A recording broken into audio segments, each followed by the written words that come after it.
beyond the humor that you felt really made your run pop? You know, I say this every time. I was just saying this to somebody today. Kevin and I were talking to somebody. Keith, to me, to our generation of comic book creators, was the closest thing we had to Jack Kirby. Wow. You know, he was just an endless fountain of ideas. Like my son's sitting over there. When he was little, I don't know if you remember, he had a little plastic bubble bear. And you would squeeze the bear's belly, his head would pop up and bubbles would come out. Okay. And that was Keith with ideas. I really mean that. And Alfred would go up to rub his Right. belly. But I've told this story 100 times, but I'll tell it again. We were standing in the hall of DC one Friday afternoon, because we'd always show up on Friday because that's when the checks showed up. And then they would unshackle Kevin from his desk and then walk around and then give him a check. And we were doing some silly secret origin of Nort, who was our silliest character and maybe my favorite in a lot of ways because he's so ridiculous.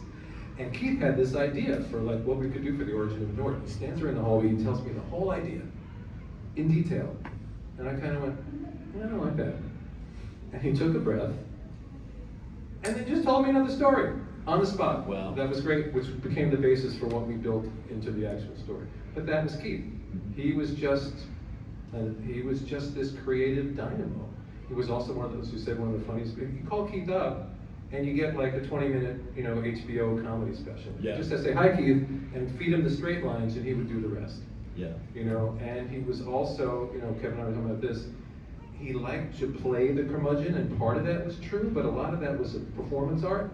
Yeah. Because underneath that, he was a very incredibly generous collaborator. He gave me the freedom to do whatever the hell I wanted with his plots. And when you're dialoguing a story, you can change 100 things. You can add new plot lines. You can change the character relationships. Yeah, some of us hate that.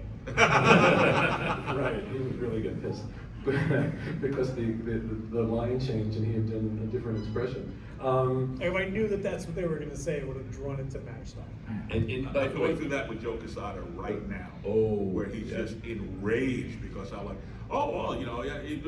you typed in our plot we said that they were going to be talking about this and now they're talking about that, and I'm like, well, Joe, it's called a comic. And Keith loved that. So Keith would build on what I did, and he would go spin it. And even like when we were working on Hero Squared, which was our one creator-owned book, which we would basically, the plots really, we would both talk about the plot. So once Keith sat down to plot, he did whatever the hell he wanted. And I did a credits thing for one of our books, and I think I said, Keith Giffen makes up whatever stories he wants. DeMatteis, writes whatever dialogue he wants. Maguire ignores it, and that's how great comics are made.